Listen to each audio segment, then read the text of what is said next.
Hello students, how are you?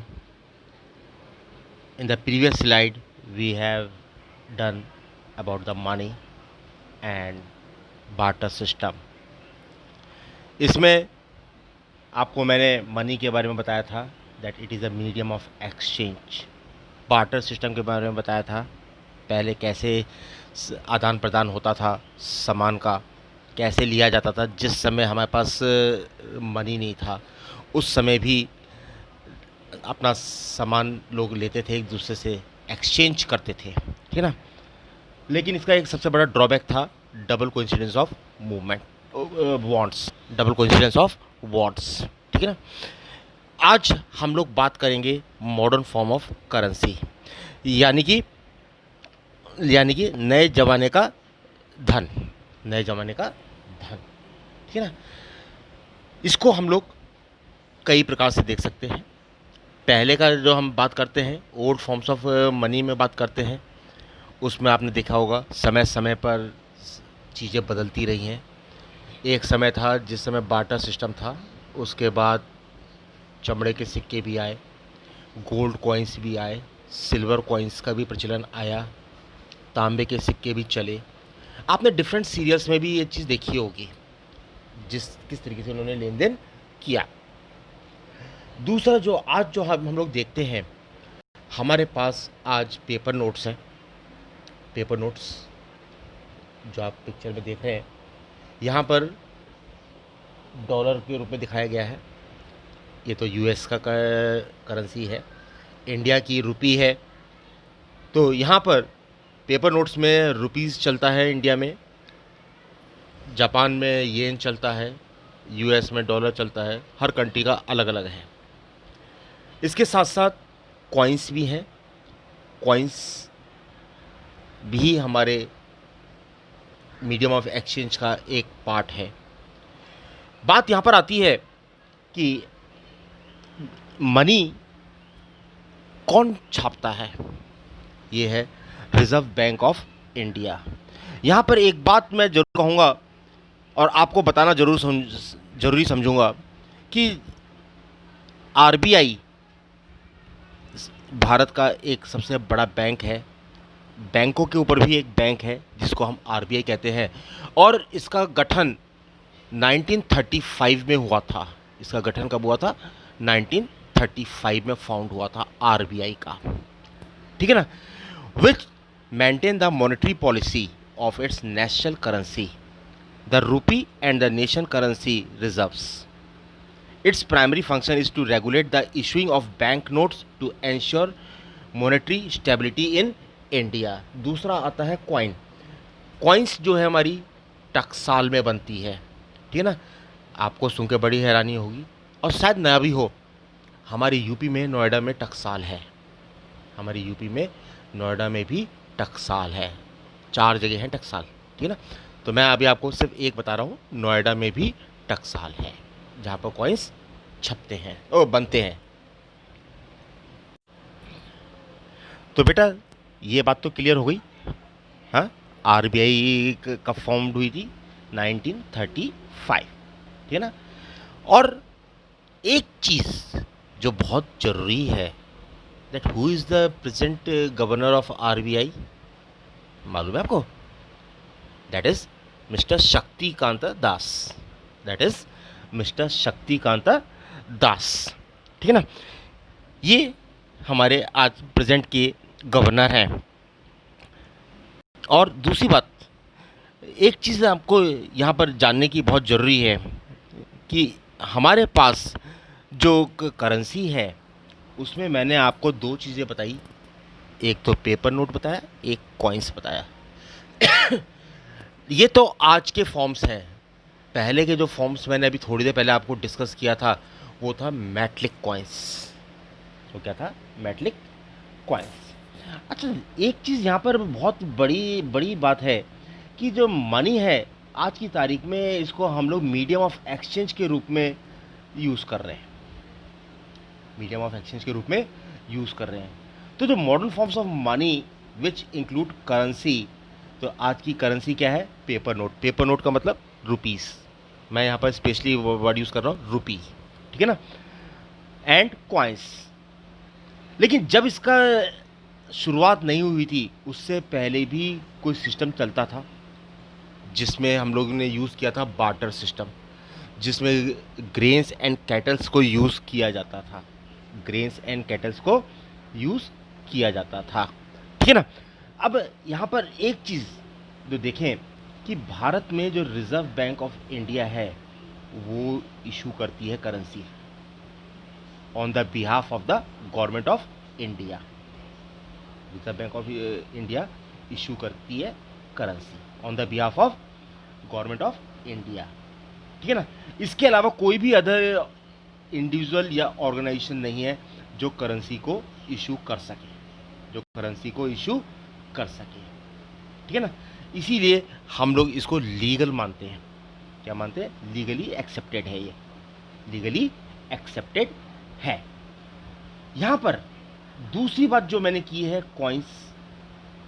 Coins भी हमारे currency का ही एक पार्ट है, ठीक है ना, रुपी एंड करेंसी। अब हम लोग नेक्स्ट टॉपिक में आते हैं, मॉडर्न फॉर्म ऑफ करेंसी। तो मॉडर्न फॉर्म ऑफ करेंसी में अभी तक मैंने आपको बताया मेटलिक मनी, मैंने आपको पिक्चर के द्वारा शो किया है। मेटलिक मनी में ब्रॉन्ज के थे, सिल्वर के थे, गोल्ड के थे। दूसरे नंबर पे है पेपर कॉइन्स, पेपर मनी, जो आज हम लोग रुपीज़ के रूप में यूज़ कर रहे हैं।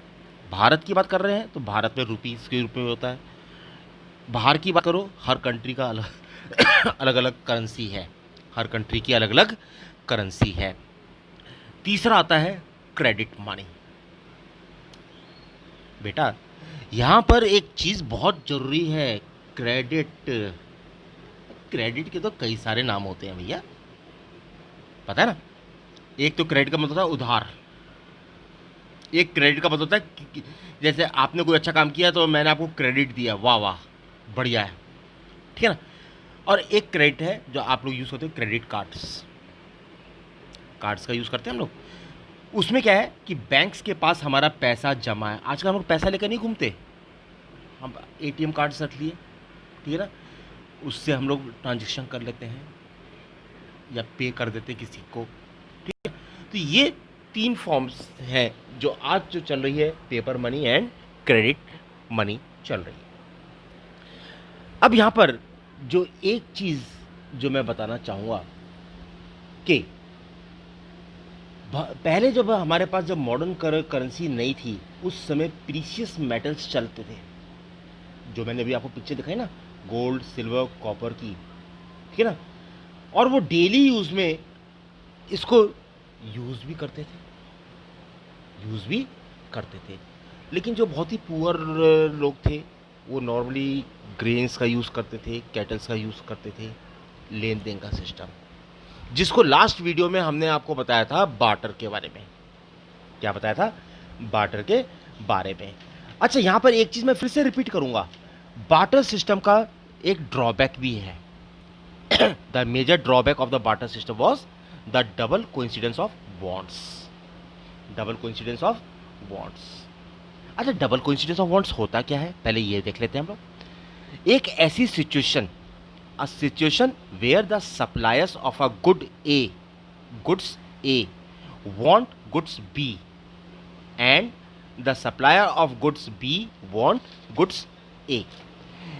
एक ऐसी सिचुएशन जब आती है कि मान लीजिए आपकी बुक का जो एग्जांपल है कि एक शू मैन्युफैक्चर है, उसको गेहूं चाहिए, वो अपना शू लेकर के निकला है कि कोई शू ले ले और मुझे गेहूं दे दे, और दूसरी तरफ कोई गेहूं लेकर के निकला है, वीट लेकर के निकला है और उसको चाहिए शू।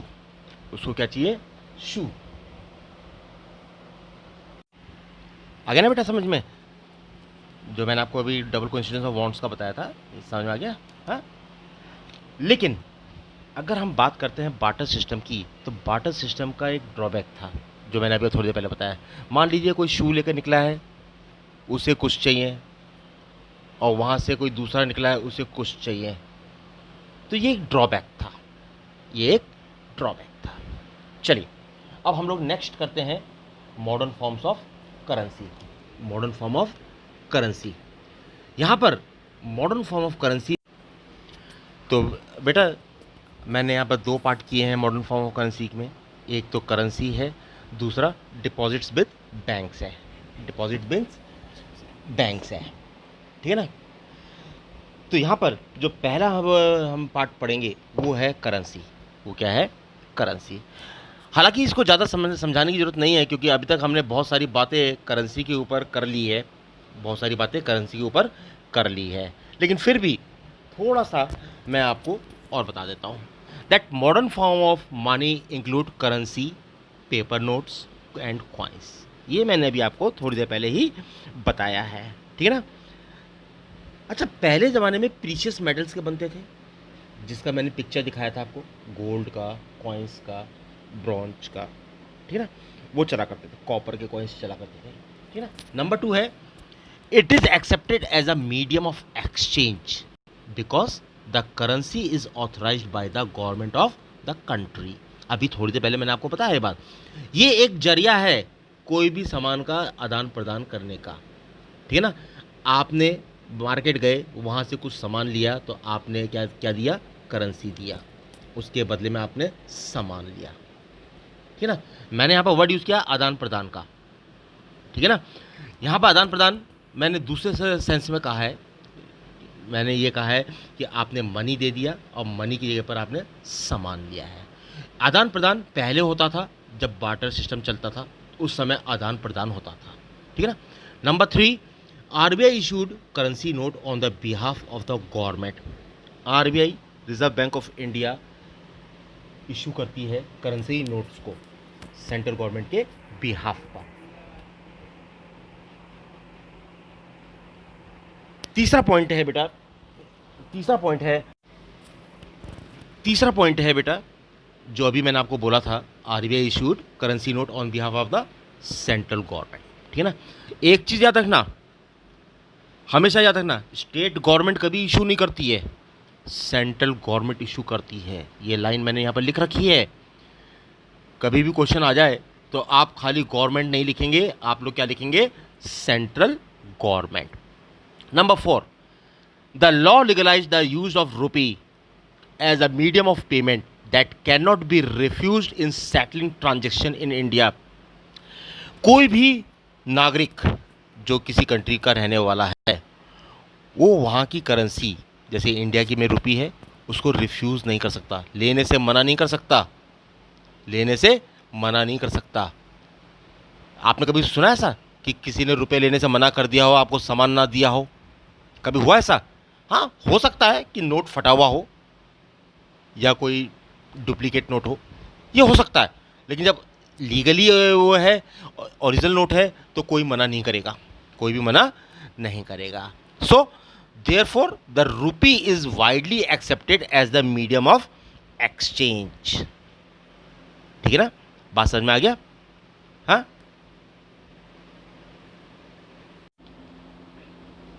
बात समझ में आ गया बेटा आपको? तो बेटा यहाँ पर जब रूपी की बात कर रहा हूँ, लास्ट टाइम जो मैंने लिखी थी, therefore the rupee is widely accepted as a medium of exchange. एक चीज़ आपको मैं यहाँ पर बताना चाहूँगा जनरल नॉलेज के लिए, रुपीस खाली भारत में ही यूज़ नहीं होता, और भी कंट्रीज़ में यूज़ होता है। कौन कौन सी कंट्री है? इंडिया के अलावा इंडोनेशिया है बेटा, श्रीलंका है, नेपाल है, पाकिस्तान है, मालदीव्स है, मॉरिशस है, सिसलीज है। यहाँ पर भी हम लोग रुपीस को यूज़ करते हैं, ठीक है ना। नहीं समझ में आया बेटा? आ गया? चलिए, अब नेक्स्ट है बेटा हमारा डिमांड, जो करते हैं हम लोग एक बैंक से, जो बैंक में जो हम लोग पैसा जमा करते हैं, that is the deposits and banks. The other form in which people hold money is as the deposit with banks. Banks का मतलब क्या है? जहाँ पर आप लोग पैसा जमा करते हो, ठीक है ना। Number 2, people deposit extra cash with the banks by opening a bank account in their name. भाई, बैंक में पैसा कैसे जमा करोगे? जब अकाउंट खोलोगे ना, तभी तो पैसा जमा होगा। और जो पैसा जमा होगा उसमें इंटरेस्ट भी मिलता है। उसमें क्या मिलता है? इंटरेस्ट भी मिलता है। आजकल मोस्टली लोग अपने घरों में पैसा नहीं रखते, वो ज़्यादातर बैंकों में रखते हैं ताकि उनको फ़ायदा हो। अच्छा, फ़ायदा क्या होगा? उसमें इंटरेस्ट मिलेगा। घर में रखने से क्या इंटरेस्ट मिल जाएगा? नहीं मिलेगा ना।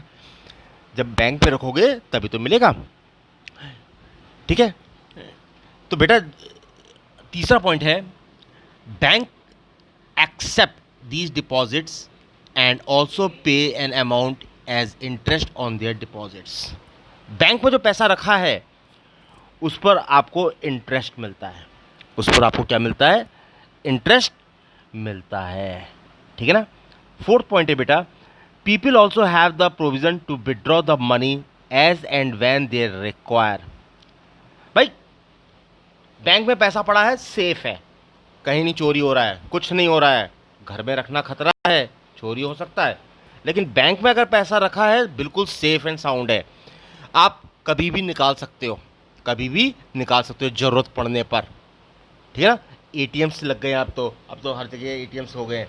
आप कहीं पे भी निकाल सकते हो, किसी भी समय निकाल सकते हो। ज़रूरी नहीं है उस दिन बैंक खुले ही, आप एटीएम में जाकर के भी निकाल सकते हो। तो वहाँ पर सेफ़ है, वहाँ पर क्या है?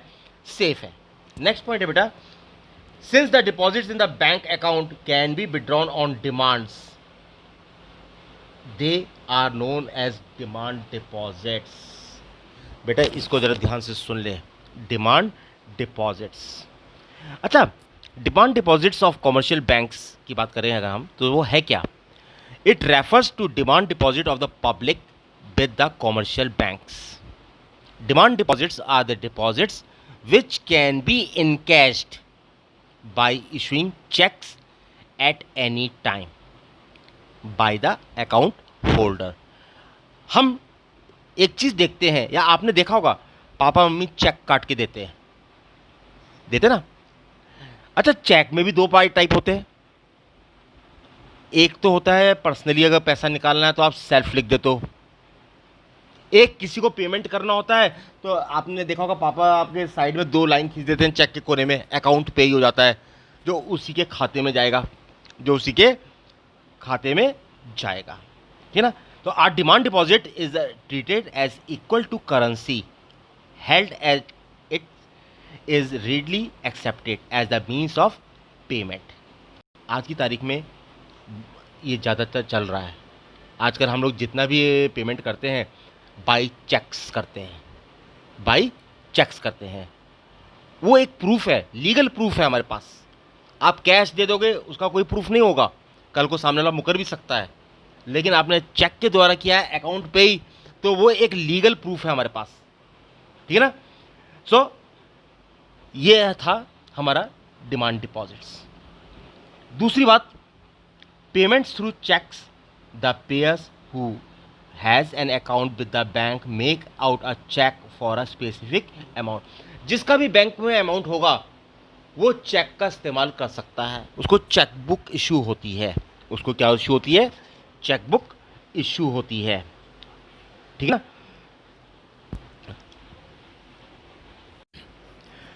आ गया बेटा समझ में आपको? हाँ, अब तो इतना तो समझ में आ गया होगा ना आपको करेंसी और डिमांड डिपॉजिट्स के बारे में। आज हम लोग इतना ही करेंगे, लेकिन जाने से पहले एक छोटी सी बात जनरल नॉलेज की मैं आपसे शेयर करना चाहूँगा। भारत में डीमोनेटाइजेशन के बारे में आपने सुना होगा, अभी हाल ही में हुआ था 3-4 साल पहले, सुना ना आपने? लेकिन उससे पहले भी दो बार हो चुके हैं, यानी कि 3 बार डीमोनेटाइजेशन हो चुका है भारत में। एक बार सबसे पहले हुआ था 1946 में। सबसे पहले कब हुआ था? 1946 में, जिस समय 5,000 10,000 के नोट बंद हुए थे। 5,000 10,000 के नोट्स बंद हुए थे। दूसरा हुआ था 1978 में, जिस समय कॉइन्स बंद हुए थे। कंफ्यूज मत करना मेरे बच्चों, कंफ्यूज मत करना, कॉइन्स बोल रहा हूँ मैं यहाँ पर कॉइन्स का मतलब है आना, 1 आना 2 आना जो पहले चला करते थे, ये बंद कर दिए गए थे। ठीक है ना। और तीसरे के बारे में तो आपको मालूम ही है, जो 2016 में हुआ। तो बेटा आज के लिए इतना ही। कल हम लोग बात करेंगे नेक्स्ट टॉपिक की। Thank you.